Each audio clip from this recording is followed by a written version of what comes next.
Good morning, good afternoon, good evening, everybody. Welcome to the Talkin Kop. We're here to do another full-time match reaction show. I'm your host, Matt. I'm just joined today by Ashley. It's finished at the London West Ham Stadium. West Ham 2, Liverpool 2. Ashley, the end of season whimper continues. Yep. I don't know if any of us were expecting anything more today. I think this was kind of on par with what I showed up expecting. Just sort of a meh. Wasn't really a reaction. It was just sort of fine. Yeah. It could have been worse. We've seen worse in the last 72 hours when we played Everton in midweek. So at least it's not as bad as that, but it was still just so far from the Liverpool that we've seen this season. And it's really disappointing end to our season to be sitting here going, okay, how many points do we need to mathematically guarantee Champions League safety? When a couple of weeks ago, we were sitting there going, geez, if we win the rest of our games, we could be having a glorious end to the season. Obviously, Jurgen Klopp was not too happy with the performance from midweek because he rings the changes again. 5 changes from the match against Everton. Kwanzaa comes in for Konate in the back line. Other than that, it stays pretty much the same. Midfield sees pretty decent changes. Endo and Gravenberch coming in to play alongside McAllister. And the 2 guys that are supposed to be leading the line in Darwin Núñez and Mohamed Salah go right back to the bench. New father Cody Gakpo comes in to lead the line with Diaz on the left and Harvey Elliott playing on the right. And Ashley, I don't think anybody that was dropped from the Everton match can have a single complaint to not start this match. No, I mean, they were dropped on their performance. Nobody that got dropped had any complaints whatsoever. And I don't even think they had anything to say for themselves today, really. When they came on as subs. Yeah, no, quite insipid and absolutely torpedoing my fantasy Premier League team again because I continue to keep the faith in Mo and Darwin, and they are paying me back absolute zeros. I did hear before the game that Liverpool have made more changes to their starting lineup than any other team in the Premier League, and for a while when we were making enforced changes because of the injuries that we had around the January-February mark, it looked like a stroke of genius of Klopp being able to rotate the team and keeping things fresh and bringing players in from the bench and making sure that everybody's got a little bit of form and fitness in their legs. And now it's starting to look like there's just a complete lack of cohesion amongst our players. Well, there's no clear starting 11 at this point because I don't know what our best starting 11 is. And there's also just no spine. Like, there's no dependable spine. Like, I don't know. I mean, at this point, I think our best center back pairing is Kwanzaa and Virgil, but I don't know. I don't know who our best sitting midfielder is. I don't know if that's Endo. I don't know if it's McAllister. Outside of Allison being a nailed on, there's way too much shuffling going on. Like, I'm all for rotation, but there can be too much rotation. And it just ends up being unfamiliar. And like I said in the Telegram chat earlier, like, I don't know if Klopp kind of created these 2 teams, like Team A and Team B, where he planned on sort of rotating toward the end of the season, maybe with the thought that they would be going deeper in other competitions. It just seems like it would have made sense if we were still in other competitions, but it's like he hasn't abandoned that. Because I'm not sure today was necessarily, like, I think today might have been the team even if Everton had gone differently. Yeah, it's like the little dear McGlinchey says, quite literally difference when we went all the way with the same 11 players to now we keep changing with no improvement. And yeah, I mean, there's another shout here from Brian O'Halloran. It says, West Ham, for God's sakes, they're there for the taking, waiting to be beat. We're well and truly on the beach. And at halftime, that was my takeaway from it, was like, that's hard to take because we haven't really had that for a number of seasons now. I mean, maybe in the COVID season when we had the title wrapped up, you could say the players were on the beach. I mean, they were already on the bus if we would have been allowed to have a parade at that point. But in the other seasons, we've either been having to scrap until the last day to ensure that we're getting into the top 4, or pushing a title until the very final end of the season. And this is just, they just don't look like they care. Like there's such a lack of desire from players that it's really hard to stomach watching them go out there and just put in soft, flat, uninspired performances. And it's bad enough to do it. Maybe it's the worst to do it in a Goodison derby, to just show up with absolutely no passion or no fight or any desire to be there. But to come off the back of that, and with the exception, I would say the first 15 minutes of the second half. I thought the first 15 minutes of the second half, we actually looked like we were responding and having a bit of a reaction. But after that, it was just like, yeah, 3 games to go. Yeah, I mean, I don't know if the first 15 minutes made me more angry than it did inspired. Like, I watched that. I think it was Robbo that sort of spearheaded it. And yeah, he scored the goal, but he also just had this energy. And it was like, okay, where's this been? Like, where has this 15 minutes of performance been? Like, I don't know, for the last 4 weeks. And it's weird because, you know, I'm assuming Klopp got to them at halftime and riled them up and did all the things, but these are senior players. These are captains of their country. Many, many captains of their country. Like, we shouldn't be needing, like, riling up to get 15 minutes of a performance out of them. And I mean, it faded too. Like, it was not sustained. It was there, and then immediately the attention was lost. And it was like, I don't know, it was like coaching 5-year-olds where their attention span is there for like a minute, and you get them to do what you want, and then all of a sudden they run off and do something else. And that's what it felt like today. Yeah, a butterfly flies onto the pitch, and everybody's just completely distracted by it. Madge Apple here saying, we're having terrible luck though as well, and atrocious refereeing is soul destroying. And that brings me on to the first talking point that I have written down in my notes. Maybe there was a notice that went out from the PGMOL that was not communicated publicly, but I'm not entirely sure when a challenge like the one that Paqueta put in on McAllister at the 5th minute, when that stopped being a red card, when that stopped being a yellow card. Like, it was, I love the fact that the commentators are able to share with us that the VAR said it's foot-on-foot contact. And I mean, I guess McAllister's foot does start somewhere where the ankle ends, but boy, that sure looked like a foot on the ankle to me. And it was just like a quick check and nope, that's completely fine. But that's tough to deal with, Ashley, when you get rules changing in the middle of the season, because 20 game weeks ago, that's a red card and Paqueta's off. Yeah, I mean, I don't know how many months ago it was, but that was Jones. That was a red card. You know, he got the ball too. Yeah. I don't even think Paqueta got the ball. I think what was shocking was that it wasn't even a yellow, which just, I mean, you can't go from one extreme to another. Like, I understand giving it as a yellow because you think it's foot on foot, but it's still dangerous conduct. And like, to completely gloss over that as any sort of foul, it's just, the standard of refereeing is, it's so far below bar. Like, the bar's not even on the ground anymore. We're like underground at this point. And I don't even get me started on whatever the hell happened in the second half, because that was a shambles. That, you know, whistle, no whistle. I don't know what the hell happened. Yeah, well, we'll definitely get onto that point. I'm just wondering, because that list that came out, I think it was published in the Telegraph last week, of showing all of the declared allegiances of the PGMOL referees and who they are and are not allowed to referee against. And I think there's 5 or 6 referees that are not allowed to touch any Liverpool or Everton matches. And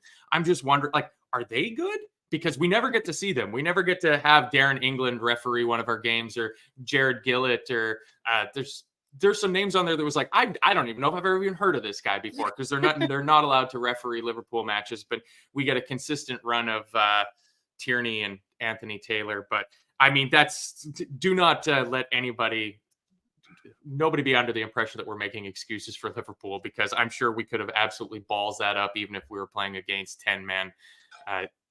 Yeah, it's just, ay. All right, well, let's get through the first half here. I would say in the first half, I was pleasantly surprised to see Endo playing a little bit better. I thought he looked like he had a little bit more energy in his legs, was kind of getting about doing that number 6 work that we needed to do. And then it allowed that Endo being able to hold down that number 6 allowed McAllister to get further forward. And to me, already starting to look at, the next season for Liverpool and what that's going to entail. I think it's going to be extremely important that, with Arne Slot coming in, we'll have a little talk about Slot when we get towards the end of the show. But I think it's going to be imperative that our team is set up to allow Alexis McAllister to get further forward, because he just provides so much attacking threat. He's so tidy with the ball. But in order to do that, you need to have a number 6 that's able to hold things up at the back. Yeah, I mean, I think we touched upon it last time when we were asked who would we sign, and yeah, we need to free up McAllister. We need to, like I said earlier, we need to sign a 6 that can play every game. Like, I'd say we need to sign a Rodri, but they're hard to find.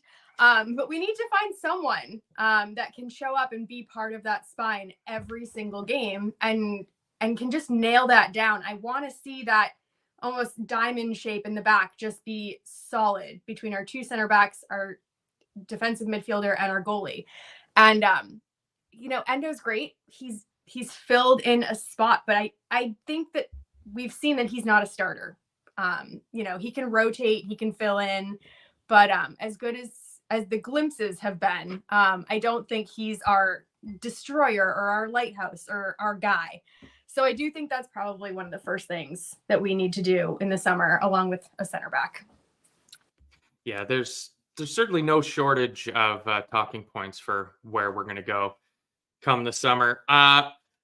Something that I wasn't a huge fan of throughout the entire match, but especially in the first half, I think it happened 3 times, was Luis Diaz seemed to inherit the mantle from Darwin Núñez of being continually offside, because in the 26th minute, it looked like we were going to get a penalty for a couple of different incidents that happened in the West Ham box after Trent Alexander-Arnold played an incredible ball. And I mean, another mixed bag from Trent in terms of playing some just outrageous balls and then looking like he couldn't give 2 shits about the rest of the game. But Diaz offside again. God, these forwards, they just absolutely do your head in. Yeah, I mean, I just wrote down, like, we have no luck at all, because that's what it feels like today, and for the past couple of weeks. And yeah, I mean, it was a marginal offside, but I could clearly see from the still image that it was offside. And yeah, I think there were probably 2 shouts for a penalty there, let alone 1. And like I said, just our luck that he's slightly offside, and he hasn't really been guilty of that. So I don't know where it's coming from, but I do think he was probably like our brightest spark of the day, Diaz. He was at least trying to do things down the wing. I mean, his little shimmy and a couple of his crosses were fantastic. So, I mean, I don't know. I have a hard time slating him for that, because I genuinely think he was one of our brighter sparks. Yeah, he's got no shortage of desire to get on the ball. Like, he constantly shows for the ball. He doesn't go hiding in games. I would struggle to think of a lot of times ever where you could label that at Luis Diaz, that, he looked like he didn't even want to try to affect the game. And just the way he handles the ball sometimes, it just gives me, I don't know if there's any Star Wars fans watching, but he's got a bit of the Jar Jar Binks about him, where it looks like he's completely screwed it up, and then somehow he just comes out with the ball and it seems to work out for him. So, I mean, that's all well and good. 33rd minute, huge moment in the game. We finally get a shot on goal. And that is becoming or has already become a worrying trend, Ashley, is that we are not getting anywhere close enough to threatening early in the match. I mean, let alone talk about going back 6-7 years ago, where we'd come out of the blocks and absolutely steamroll teams in the first 15-20 minutes of games. We're struggling to get a shot on goal for a half an hour, game after game after game after game. And you're not going to win. You're just not going to win like that. You're going to end up going behind, which, shocker, we do again. Yeah. But you have to be at least testing the keeper before 33 minutes in a game when you've got 75% of the ball. I've got to think that it's a tactic though at this point. Like it's been going on so consistently that it's like, I don't know. I mean, Klopp always says that he wants people to suffer, and I don't know if like he wants the team to just sort of hold possession and let the other team come out and try to draw them out, especially because they were sitting in a low block. But we just dig ourselves into a hole. Like even if it's 0-0, like we still are digging ourselves into a hole. I feel like rightfully we give a lot of shit to our forwards right now for not scoring, but we make it so hard on them. We make it so hard on ourselves. It's like we have 90 minutes to achieve a goal and we're like, you know what? We're just going to turn that timer down to 45 minutes and that's when we'll start trying. Just to make it, just for fun. So yeah, I don't know if they're conserving energy, maybe, but I mean, there must be a reason, but it's not working. Yeah.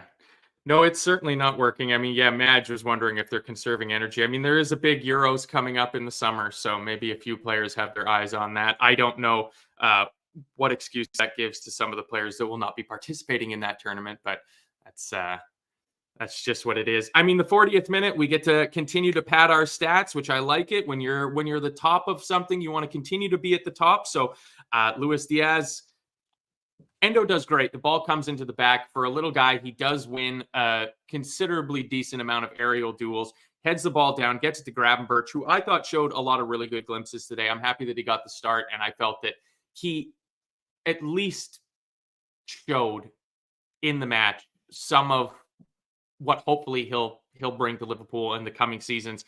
He gets the ball, he drives forward, he slides it over to Diaz. Diaz cuts in, and we hit the post for the 23rd time this season. We're still number one. Holy shit, we hit the post a lot. We do. Largely thanks to Nunes, but it's nice of the other guys to contribute today. We needed that stat padded for sure. That was like the most exciting thing besides the no penalty that happened to us that entire first half. I guess we were all so absolutely just focused on, geez, we hit the post there. We're getting that much closer to it.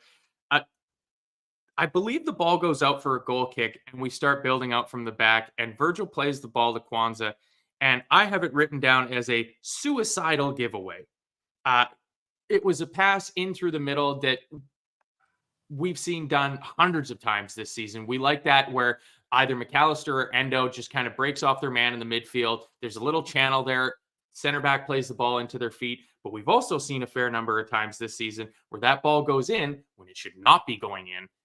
The ball gets taken away, and now West Ham have the ball on the edge of our box.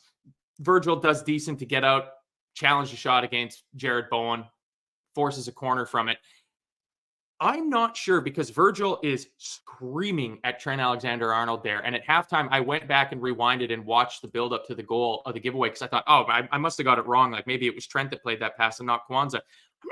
Do you know why? Do you have any idea why Virgil was so angry at Trent? I'm not sure. Yeah. I don't know. I mean, I feel like Virgil's been doing a lot of yelling recently. So it could just be that. But yeah, that to me was Kwanzaa's bad pass, which, like you said, was one of several where we're passing like right into that danger zone in front of our box, and it's not connecting with one of our players, and it's just such a dangerous place to turn the ball over.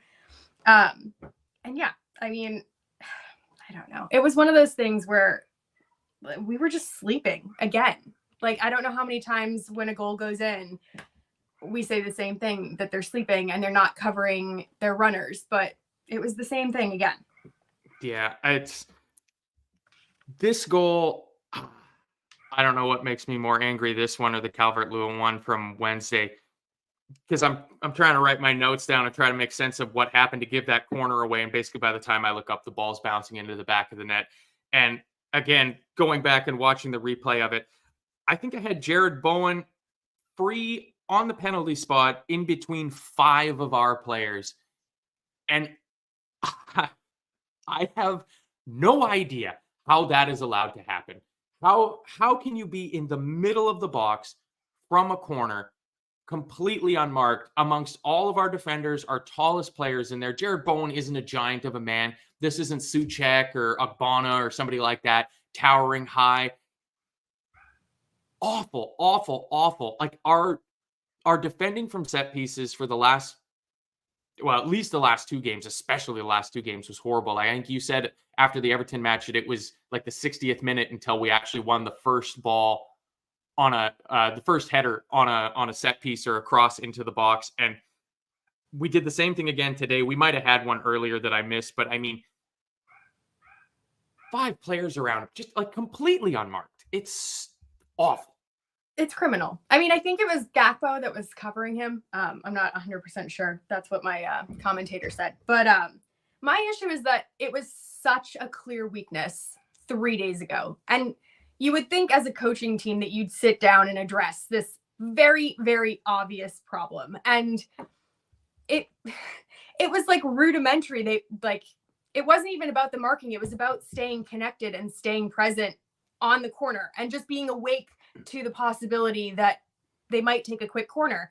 And they couldn't even do that. And then, they have one player surrounded by all of our players who basically are irrelevant at that point. I don't know. It's just a shame to be seeing the same issues happen over and over again. And I know it's 3 days and it's hard to coach, but at least improve marginally on this clear area that we've sucked at. Yeah. Yeah, I mean, we're not an aerially dominant team. And I mean, especially when you feel the team that's got players like Harvey Elliott, Wataru Endo, Alexis McAllister that aren't big guys. Like even Gravenberch, he's got a big frame, but he doesn't really throw it around. Like he doesn't use his size the way that a Thomas Souček does, or even a Cody Gakpo does. But I mean, Gakpo is as at fault for this goal as anybody else. But I mean, yeah, it continues a very wonderful run. That's 16 of 35 league games, 23 of 55 games overall where we have shipped the first goal. And I mean, the proof is in the pudding. Like you're not going to be challenging for honors if you're giving up the first goal that often. I mean, 23 of 55. It's just stupid. It's like we're giving ourselves a handicap before we even start playing. I don't golf, but it's like that. And I don't know what it is. I think we've tried so many times to pinpoint is it intensity or, is it attention or, is it this? It's like everything across the board. It's a behavior now. It's like a habit. And I'm tired of people using it as a thing to laud us for, where we're like, oh yeah, but Liverpool, they come back more than anyone else and they score late goals. I'm done with that. I don't want that title or that trophy. I want to be stable and I want to at least just keep a clean sheet until halftime. Just give yourself a chance to not constantly be having to dig yourself out of a hole. I love that you're not asking for the world. You're not even asking for clean sheets, full stop. Just a clean sheet until halftime. Just give us 45 minutes of not conceding. Yeah, that's serious issues there. We just concede too many easy goals. I mean, we had a late chance, Trent with another great ball out to Diaz. It seemed like that was going to be any chances we had were going to come from Trent playing a wonder ball up to Diaz, but he just had nobody up with him where he's being asked to try to beat 3 or 4 players, and it's just not going to happen. And we get into halftime, and it's a 1-0. It's a 1-0 at halftime again, and you see people, you go for halftime, you pull up the chat and see what people have to say, and there's not the same positivity and optimism that was there from earlier in the season. And it's completely understandable that this team doesn't look like they still have it in them. Like Klopp just looks like a broken man. Like the tiredness that he spoke of in his departure announcement video is now plain to see for anybody. And it was, you want him to get the hairdryer out or, put a rocket up him or any of those other cliches for a good halftime team talk, because you need to see a response. But the response that I want to see is for everybody that's watching to click on the charity fundraiser link that's in the description for the show and help us reach our €10,000 fundraising target for two wonderful charities in the Lighthouse Cafe in Dublin and fan supporting food banks in Liverpool, trying to make sure that people that need food can have a decent meal to eat. And times are tough, so we know that donating might be difficult, but these people are helping out people that are in real dire straits. So you'll always find the charity GoFundMe link in the descriptions for the show, whether it's on YouTube, on your podcast apps, or following any of the social media Talkin Kop channels that we got out there. Please, if you can, help us hit our targets, because we're just going to keep going and going and going, trying to raise this money. Phil Casey also has his Quest 5 for 5 that he's doing, training every day, raising money for the Laurel and Children's Hospice in Dublin. So if you can help him out with that as well, that would be absolutely wonderful. But we did see a response, Ashley. It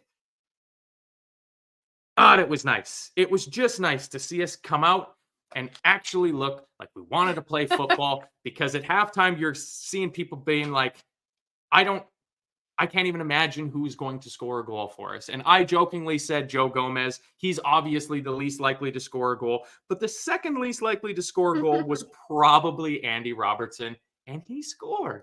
He did. And you know what? It was like a glimmer of like the old Liverpool for that 10 minutes where you're like, oh, look, intensity. Yay.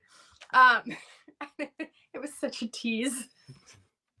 But yeah, I'm always happy when Robbo scores. He's one of my favorites. And I appreciate how much passion that he was showing, like in that 15 minutes. Even after he scored the goal, he was screaming at the players when West Ham had their next corner, like screaming at them to pay attention and wake up so that they didn't repeat what happened in the first half. And that to me was like, I just wrote down like captain material on that particular thing. And I'm not saying, usurp Virgil or anything like that, but it was just nice to see one of our tried and trusted leaders actually acting like a leader, for even if it was just for like a brief period of time. Yeah, it's the little dear McGlynn. She says, fair play to Robbo. Some passion and desire. It was actually a joy to see, considering how little of that we've seen this season. I mean, not only is he in the West Ham penalty area to get on the end of that, I believe it's from Gakpo, passed it into him. No, Diaz passed it into him. Takes a touch, swivels, shot, Areola palms it onto the post, and it trickles across the line. But a few minutes after that, we have a corner. Ball gets recycled out. Robbo gets himself onside and just makes one of those Robbo runs. Like Trent has the ball kind of in the center circle, gets his head up, sees Robbo making this incredible run, plays the ball over, wins another corner. But it was like, yes, like here we go. And I mean, like the midfield was controlling it. West Ham looked like they had absolutely no legs, no answers. Nice, intricate passing, bing, bang, boom, moving it around. And like I wrote at the 60-minute mark that this 15 minutes is the exact type of response that we needed weeks ago. I was like, oh, started second half better. Where was this? Yeah. And then you buy a ticket, you can win the raffle. Sometimes you need a little bit of luck. We have a corner. Ball sails over everybody's heads. Cody Gakpo absolutely lamps this half volley that comes to him. It's probably going out for a throw in, and then it's a little bit of ricochet romance as the ball goes Ogbonna off of Souček, off of Areola, and over the line. They gave it as an Areola own goal, which I think is kind of harsh. I don't know if the touch off of Souček was actually taking the ball out of the goal. Probably could have gone down as an Ogbonna own goal. It was certainly not a Cody Gakpo goal, even though he put the decisive touch from us in. But it's like, there we go, like 2-1. That should be like the wind beneath your wings. Like that should be the uplift. That you need that little bit of luck, because we've seen us concede scrappy goals like that. Like that goal is somewhat reminiscent to Branthwaite's opener in the derby on Wednesday, where it's just this mad scramble in the box. Somebody gets a boot on it, and somehow the ball trickles over the line. And you'd imagine that West Ham fans would be going like, how the hell does that happen? We had all these players back. We had a guy on the line. The keeper was in a good position. The ball goes in the net. And yet we didn't really push on from there. Like we got the 2-1, and it was like we're a team that's got one of the best defenses in the league that went 1-goal lead. No worries, boys. We got this. It's like it took all of the impetus away and all of the momentum away in a weird way. it's like we don't know what to do when we're ahead in a game. It's been so long. But yeah, no, the goal was great because it was a comedy of errors, and it's been so long since I've laughed in a game recently. Like mostly it's just been very sad and very gloom and doom. And so having something funny that goes our way was just so refreshing for like a millisecond. Because I don't know if there's ever been like 3 assists by other players for like an own goal. There were literally 3 contenders for an own goal in a single move. It was pretty impressive. But yeah, I don't know where I went wrong after that. Yeah, Brian O'Halloran says Robbo plus a keeper own goal says everything. Our forwards are atrocious at the moment, and when you can't score, it puts immense pressure on the defense, which is true. And then you couple that with the fact that our defense is pretty shit lately anyways. I mean, Atalanta clean sheet, and then other than that, when was our last league clean sheet? Well, you wonder why I said just get to halftime with a clean sheet. Like getting a clean sheet full stop is way above us at the moment. Which is completely unrealistic. And I mean that's just, I don't know, that's a head scratcher because we've got Allison back. You know, Virgil's there playing pretty much every minute of every game. We've got the 2 fullbacks back in there. And I mean, Kwanzaa obviously needs to take some of the blame for the pass that leads to West Ham's opener. But I thought he did well. I thought Kwanzaa handled the battles against Antonio because, again, he's going to be going up in that 1v1 battle under the long balls against Antonio. Like the 71st minute, he's in a 1v1 with Kudus, who is a tricky, tricky player and just absolutely handles it brilliantly. I mean, 72nd minute, there's another chance for Luis Diaz. He should put the ball into the back of the net. Gravenberch, McAllister link up extremely well to get the ball to him. Shoots it way too close at Areola. Doesn't matter anyways because, once again, he was offside. Shortly thereafter, Luis Diaz would have pulled off an incredible solo move. I mean, he walks through the middle of the West Ham midfield and defense, just runs out of gas at the end, has to wait for Robertson to come up and help him out. Robertson's cross is just a little bit too close to Areola. And at this point, my comms tell me that this is now 30 points recovered from losing positions in the league for Liverpool. And it's like, okay, all right. Like, that's pretty impressive. You shouldn't be having to do that, but that's pretty good. And now I have to strike that off the record because shortly thereafter, of all the people to let get a free header from 6 yards out, Michail Antonio, the podcast impresario himself. It's just too easy again, Ashley. Like, that's holy shit. We can't defend. It's weird though. Like both of these goals came within 30 seconds after one of our either defenders or goalkeepers made a big error. So we had Kwanzaa passing the ball suicidally into the midfield earlier. And this time we had Allison with a Butterfingers moment, just completely missing a ball that he should be able to catch. I have no idea even what happened. I don't know if it hit his head or what, but it's like all of a sudden it's like the veneer breaks. And it's like all of a sudden they're worried and they go back into that like little scared deer in the headlights moment, and then they can't clear their head. Because I think it was only 55 seconds between the Allison moment and then Antonio putting the ball in the back of the net. So that to me is mentality. That to me is fragility in our defense. And you ask like, well, what's going on? We've got our starters there. We've got our best back four. It's mentality to me. Like that's what that says. And it's also just lack of consistency. Those back four, even though they're our quote unquote best back four, I mean, there's like Trent just got back. Kwanzaa's in, Kwanzaa's out. Konate's in, Konate's out. Allison's in, Kelleher's in. It's not consistent. So they don't trust one another. And when one of them makes a mistake, they all go into their shell and they all end up being worse off for it. Yeah. Yeah, I think the 2 goals that we conceded today is probably the only time in his, I think he must be pushing up to 30 appearances now for us this season, Jarrell Kwanzaa, but this was the only 2 times where he's looked like basically a rookie center half. He's making his first season playing senior football for the top team, not playing kids football or League One football anymore. And like Antonio just ghosts him. He peels off the back of him. Kwanzaa's left in absolute no man's land. But like, it shouldn't be like there's nobody challenging Jared Bowen. He's able to just walk into the box, get his head up, put a nice left-footed cross into the box, and it's too easy. And then we get lovely talking points as our substitutes are getting ready to come on. They score as the substitutes are stripped off, waiting for a stoppage in play to come on. Project 5 a.m. pointing out only one headline today: Klopp and Salah. Sad sight to see 2 Liverpool legends. But of course, you found the Jurgen Klopp quote. He was asked about it by TNT Sports, and he says, "We spoke already in the dressing room. For me, that's done." Presumably just Mo wanting to be on the pitch earlier than the 78th minute. I think so, but I just threw in another quote from Salah, and I don't know what that's about. He was asked in the mix zone, and his quote was, "If I speak today, there will be fire." I don't. Oh.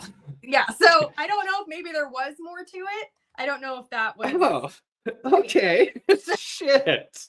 I don't know. I mean, I thought it was nothing. I thought it was just sort of like a little tiff about not getting on or not playing, and Nunes obviously played the peacemaker, but that just popped out. So I don't know. Great. Yeah. Oh boy. That's just lovely. Just as an aside, because I know there's some people that still bandy about the idea that Klopp departure announcement has kind of derailed the season, even though that happened months and months and months ago.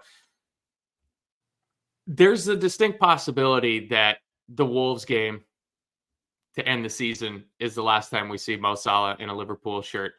And it could happen where nobody knows that.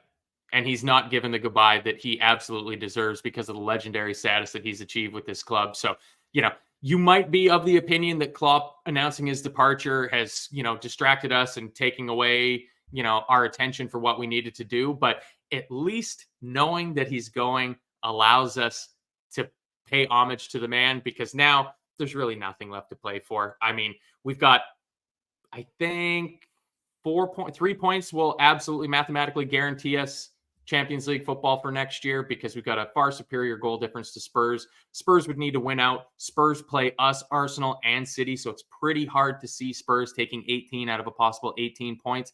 So we got 2 home games and an away game left. We can really just show our love to Jurgen Klopp, and it would be a damn shame if Mo Salah was planning on leaving and didn't let people know that, so that he could be rightfully lauded as he deserves by a full jubilant Anfield for the final game of the season.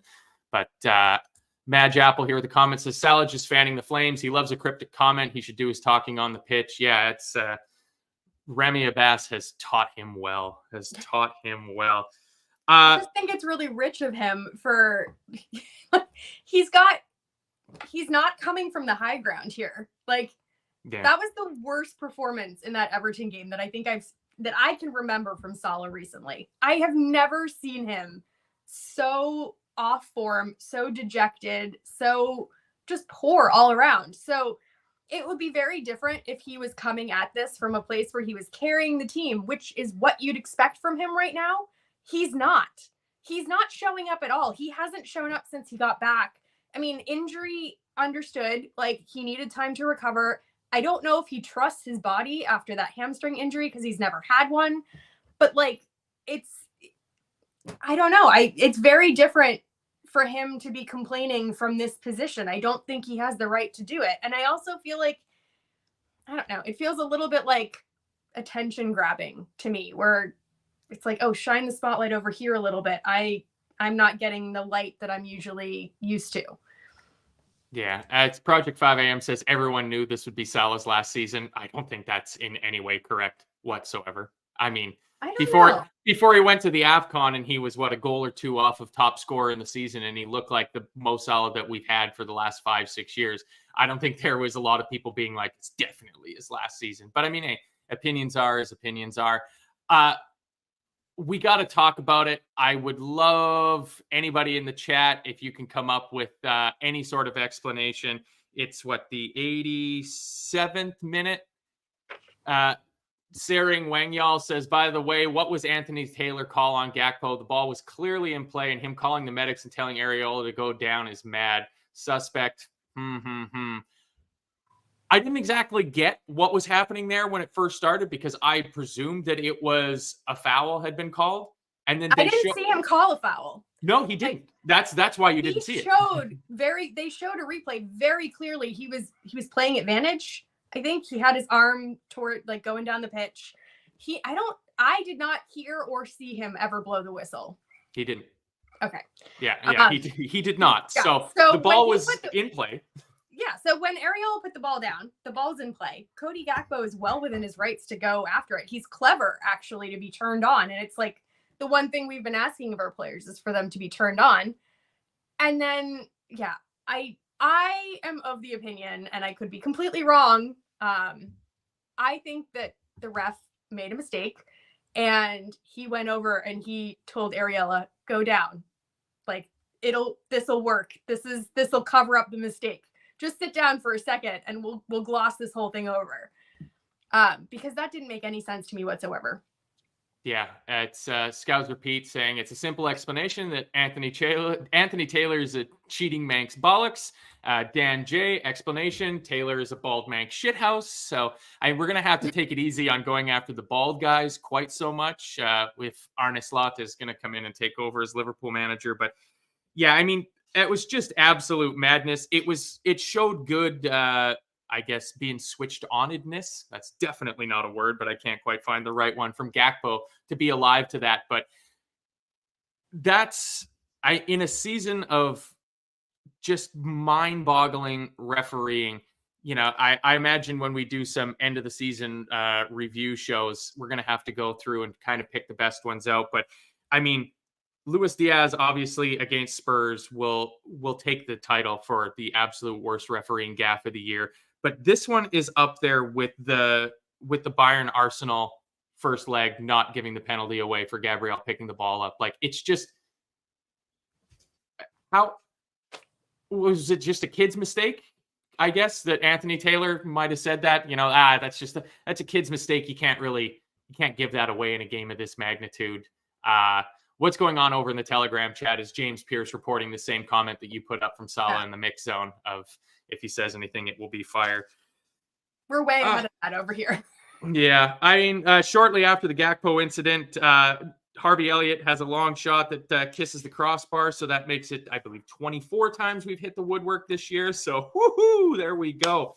91st minute, Szoboszlai comes on for Jarrell Kwanzaa. I'm not even sure what happened to rejig at the back. We might have just gone with Virgil playing on his own back there, but I know it was only about 4 minutes, but boy, oh boy, does Dominic Szoboszlai look like he could use a break Summer for break this season. Yeah. Holy crap. I think he was only on, I don't know what, he got on in 91st time. Yeah. And he gave a free kick away. I don't know, there were at least 3 things that he did that it was the only thing you're contributing are negative contributions. Yeah. Yeah. And especially when we've been susceptible in the last run of games against set pieces. They've got James Ward-Prowse, who's one of the best set piece deliverers in the history of the Premier League. They've already scored 2, headed goals or goals from crosses swung into the box. Why are you giving away a 93rd minute free kick 40 yards out along the touchline for no reason? It's a nothing for nothingness, but at the same time, it just showed his head is gone as much as everybody else's. Just not good. And then the final thing to note, in about 30 seconds left in the match, Alexis McAllister has to take a yellow card, covering for Andy Robertson, who I don't know what exactly happened to him, but he seemed like he was limping quite badly, took a knock on his ankle or something like that. And Jurgen Klopp turned around to try to make the substitute. And I don't know what Simicast was doing, but he was definitely not ready to get substituted on. And yeah, Klopp not happy about that. Yeah, it's just I hate seeing the discord on the bench. Like we already had enough discord on the pitch. Yeah. We didn't need the drama. And it shows that their dressing room is not happy right now. Yeah, so I don't know. I don't know what the hell happened with Simicast. So, Yep. How do you feel about player of the game? Who did you like? I think it's probably a toss up between Robertson and Diaz for me. Those were the two that stood out that had energy, that had a little bit of passion. There were other players that I think Gravenberch and Gakpo did well. But yeah, I don't know. I'd probably give it to Robertson for that little 15-minute cameo at the beginning of the second half. Yeah, Dan J says Simicast was catching up on some sleep, and the little deer says another one that's going to be off in the summer is Costas. I completely agree with that. I think it's time for him to find pastures new. I would also give player of the game to Andy Robertson. It's just he actually showed some desire, and it's so sad that that's the bar to be lauded for. That just so many players being completely and utterly checked out. I put in at halftime that the soundtrack to the season is the album On the Beach by Neil Young. I would highly recommend it. It is an extremely good album. Quite fittingly, the first song on that album is called Walk On. So, I mean, it's very, very, very fitting. But yeah, just poor all around. I mean, we're probably lucky to get out of London with a draw. Yeah, I mean, I think we're lucky that James Ward-Prowse didn't start. I don't know why he didn't start, given how poor we've been at set pieces. I thought he would be a shoo-in, because I woke up this morning like fearing his delivery. So I was really, really grateful that he didn't start. But yeah, I mean, at maximum, we got what we deserved. We definitely didn't get out of there being robbed. Yeah. I don't know. It's just disappointing. It's just a disappointing way to fizzle out. Yes, quite indeed. It is the whimper to end all whimpers. But I mean, again, if we look back on things with the wholeness of time, I mean, I obviously was very bullish at the start of the season because I always predict that Liverpool will win every single game. 63-0-0 is my prediction every offseason for what it's going to be like, because I just presume Liverpool is going to win every single game, and then I get disappointed more often than not. Oh, that's great, Ashley, that Andy Robertson and Harvey Elliott are both limping through the mix zone. That's great. I mean, hey, there's only 3 games left, so maybe we'll see a little bit more Simicast. Yeah, let's have a little talk about your feelings about the what seems to be worst kept secret in future management prospects. How do you feel about Arne Slot? Oh, you're on mute. I said I feel ill-informed. I don't watch the Eredivisie over here. I don't get that coverage. So the little I know about him has been done with very recent research and article reading. But it does kind of seem that FSG has decided to stick with what they know and kind of go for as much continuity from one manager to another, specifically stylistically, as possible. And it's definitely not like a full departure, which, I think is a good thing. But, going off of the last couple of performances, a little bit of change might be nice. What are your thoughts? Yeah, I mean, I'm in the same boat as you. I can't claim to have ever heard the 2 words Arne and Slot put together, let alone that it was somebody's name, up until about maybe 8 or 9 days ago, when he all of a sudden emerged as the new leading contender for taking over from Jurgen Klopp. But from, spending the last week listening to all manner of experts and Feyenoord fans talking about him and stuff like that, it's a pretty good indicator how the fans of the club that he's currently at and will soon be leaving feel about him. And it seems like the Feyenoord fans were extremely happy with him. I mean, they won the title last season. They just won the Dutch Cup last week. So he's brought them success. they don't have a massive budget. So he's had to do it by improving players that he was able to pick up kind of on the cheap, which screams the type of strategy that FSG are going to want to use. He's had to use the Feyenoord Academy, which again seems like it meshes up quite nicely with what FSG is going to want to do, and also with some of the pieces that we've seen brought into play this season. So, if your players like Bobby Clark, Jaden Dans, Ben Doak, Jarrell Kwanzaa, Connor Bradley, this should bode well for you. That this isn't Antonio Conte, Jose Mourinho type that's going, no, like I want these big name players and I'm not going to play the kids. It's that bodes extremely well. So yeah, I mean, I have no idea how he plays. Maybe I might see if any of my streaming services carry the Eredivisie and maybe throw a Feyenoord game on here in the next little while. But yeah, it's exciting times, and there's going to be no shortage of, sorry, I'm going to interrupt myself here. Little dear McGlinchey, Isaac is my captain, so I needed that goal right there. Because I'm absolutely floundering. Yeah, Kevin Sullivan says he's 4-2-3-1, 4-3-3. I've seen kind of both of those descriptions, that he likes to use a double pivot, which I'm thinking, okay, if we can get that number 6, that CDM that I think pretty much everybody says we need that player, and you play a double pivot, we've got a pretty damn good player that we know can excel in that double pivot in Alexis McAllister, because you saw it when he played that double pivot with Caicedo at Brighton last season, that he became the player that everybody now knows that he is. 4-3-3, 4-2-3-1, I don't know, 6 and 2-3 is kind of what that comes out to being. But we bought players last summer, the midfield players that we bought, whether it's Gravenberch, Szoboszlai, maybe not so much Endo, but Endo was always going to be kind of I don't want to say temporary, because that's damning him, for no reason. But McAllister, Szoboszlai, Gravenberch, player like Harvey Elliott, if you play 4-2-3-1 and you have a number 10 there, and you allow Harvey Elliott to play more of that forward role where he can use his quickness as opposed to the flat out speed that he just doesn't have anymore, that all bodes well. But it's a question I put into the Telegram group late at night, because that's what happens when you're 5 hours ahead of the majority of everybody who's on English and Irish time. Of this could be a summer that sees major change in terms of the roster, just simply because we're having the major change with the management, the coaching structure behind the scenes. You're getting all these people leaving.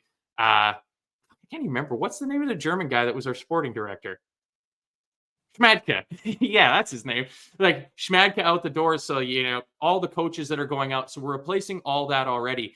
Like, do you go, we don't want to change the playing staff up too much because we've had all this change behind the scenes. And then if that doesn't mesh up perfectly, then after a season of Arne Slot being the manager, you need to have a major shakeup of the playing staff? Or do you just go hell for leather and go, guess what? This summer, he's coming in, and Slot, Hughes, Edwards, they're all on the same page that we're going to ship out Mo Salah and, another, and really shake the team up and go, like, this is a rebuild. We're scrapping everything. We're starting over, because I really get the feeling that with Michael Edwards coming back in, how he was here and then left and then didn't want to come back and then was able to be coaxed back in. To me, I take that as FSG have said, it's yours. Like, you've got this plan. You're going to pick Richard Hughes to be the guy. You two are both going to get together, pick the manager that you want. You get 2-3 years and do what you want to do. So, yeah, fun shows coming this summer. There'll be some fun shows. Yeah, no, I mean, I think there's going to be change. I don't think it's going to be like full flamethrower to everything. But it could be. It could be, but I don't think that's the direction that we're going to go. I mean, we have to remember that FSG just put in a significant amount of funds into our team to rebuild that midfield. So for them to go out and get these players that we really want them to get, theoretically, center defense and central midfielder, and possibly a Mo Salah replacement, and maybe even a Kelleher replacement, like, that's a huge chunk of cash that we're talking about, especially for someone like FSG. So I don't know. I mean, we'll see what he promised. I don't know what they promised Slot. We'll see. I don't know what he might bring with him from his team. I know that his assistant coach and then I think the director of performance are coming with him, which should be interesting given that we've had a little bit of an injury history. So maybe having a bit of new blood in that department might help. One of the things I read that was interesting was that he really likes to switch up his training styles. So his drills are constantly different, and he has the same sort of intensity mindset that Klopp really likes to drill in, but he also likes to keep it really fresh. So that might be nice to just liven up the team a little bit with some new ideas. But yeah, I don't know how many people he'll bring with him. I think that that will probably dictate the turnover, is because from my understanding, he has a pretty big team behind him at Feyenoord. So I don't know. He might want to bring them all. I don't know. Yeah. Well, I mean, we've got spots to fill. So, I mean, that's all well and good. If he wants to bring his trusted lieutenants with him, then, I mean, we're going to need a first team coach and, a Vitor Matos replacement and all that. So, Little Deer saying expected anything this summer, going to be a few big boys gone, which again is entirely possible. Like you could see the players that we would have considered to be kind of untouchables, the Alisson, Van Dijk, Trent, Mo Salah. You could see one or two or a couple of those getting shifted on in the summer. There's endless possibilities. Brian O'Halloran says, bare minimum, we need to strengthen the spine with a center half and a defensive midfielder. Virgil and Fab of 2018, please. And I mean, that would be good to see. That would be good to see. And Quantum Geek saying it will be as good as a done deal that Kelleher will leave in the summer. It's not entirely out of the realms of possibility that they look at moving Alisson on and giving Kelleher the number 1 shirt. I mean, as far as I'm concerned, pretty much everything seems like it could be on the table this summer in terms of the new direction that we're going to go in. Because given how we're ending this season, clean break doesn't seem that bad. Yeah, I mean, I think there's going to be a recency bias while we speak about this right now. And I would love if maybe there was at least one more good game this season so that we didn't go into the summer with a complete sour taste in our mouth, because I feel like if that happens, it's going to be like when, I forget if it was Chris or someone wanted to sell the entire team when we were doing the transfer show. That was Keith. That was Keith. I think, yeah, he had 17 players being sold. Yeah. So I think that if we continue in this manner, we're all going to be on that train. And we've got good players. We really do. Less than a month ago, we were like, this is fantastic. Look at our rebuild. And now we're like, sell them all, get rid of them. So there's a recency bias, and we need to be mindful of that. I mean, I would not personally like to see Alisson go. I think he's the best goalkeeper in the world, and I think selling him would be a mistake. I don't think that Kelleher is at his level at all. I think he's a great keeper. I really do. But I don't think that they're the same. I think that there's key spots that need to be strengthened. And I don't want to be the issue is if we sell too many players, then we have to spread the money. I don't necessarily want to do that. I think we have enough youth in our system to kind of fill out the squad. What we need are those quality starters. And in order to get them, we need the money. And so we can't be splitting it amongst 6 players, because otherwise we're going to get a bunch of $20 million players, which are sort of gambles in this market. Yeah. I mean, we are also talking about a bunch of people already leaving. Thiago's leaving. Go ahead. Yeah, that's John Santos had that exact same point. He says Kelleher, Matip, Carvalho, Thiago should leave in the summer. Almost certainly Thiago won't be back around again. So you're looking 220,000 a week freed up in wages there for Thiago. I mean, that's pretty good earning for the, 13 minutes that he played or 15 minutes that he played. He says Bacic deserves a loan and Tyler Morton could be given opportunity in cup games. And yeah, Tyler Morton seems like he's been having quite a decent season at Hull. So that might just be like a new signing for us in there. Maybe he's the center defensive midfielder of all of our dreams. But if I could have one signing this summer, the person I want to sign is whoever runs Arsenal's physio department, because those sons of bitches never get injured. So just go and get that guy, or girl, woman, whoever it is. It could be a robot. I don't care. I want that person so that we can field the same 9 out of 11 players every single game and just roll on like that and not have to deal with these bloody injuries. But hey, it's all very exciting. It's not the sort of excitement that we were hoping to be talking about coming into the tail end of the season, but it is what it is. Yeah. 2 more of these shows for me to go because I'll be over in Liverpool during the final Wolves game of the year. So we got home to Spurs, away to Villa, and then home to Wolves to finish the season off. Everybody else will be results watching, and not a whole heck of a lot left to play for there, which is a bit of a bummer. But there will be plenty of content on the channel going forward, especially if it seems like we might get some sort of official announcement from the club on Arne Slot for next week, because there's an awful lot of smoke there. So presumably we got some fire coming as well, just too. Hopefully not from Mo Salah. Oh, there we go. See, we bring it all back around again. See, everything comes full circle in the end. But to stay up to speed on any shows that might be happening, hit the notification bell so you don't miss a show, because Gav has a tendency to just kind of pop up with a goofy time show sometimes in the middle of the week whenever he can get on, because busy life means it's hard to keep to a set schedule. But of course, become a member of the channel if you'd like. Always good to see a lot of the regulars in here. Avo's still getting gifted memberships, which is a bit silly, which should be revoked, saying things like Slot has hinted he could play Joe Gomez up front. His shot to goal ratio is better than Darwin's, which is that's a bit harsh. And I don't think true either. I don't think that's true either. But €3.99 a month, you get access to all of the member shows live to take part in the chat. But if you don't want to become a member, all the stuff, even the member stuff, is available for you. You just have to wait a tiny little bit for it. And I'm sure we'll have some fun new shows coming up over the summer as we head into an off season of more questions than we've ever had before. Also, footballprizes.co.uk still has their strikers bonanza going up. The main prize is a Darwin Núñez jersey.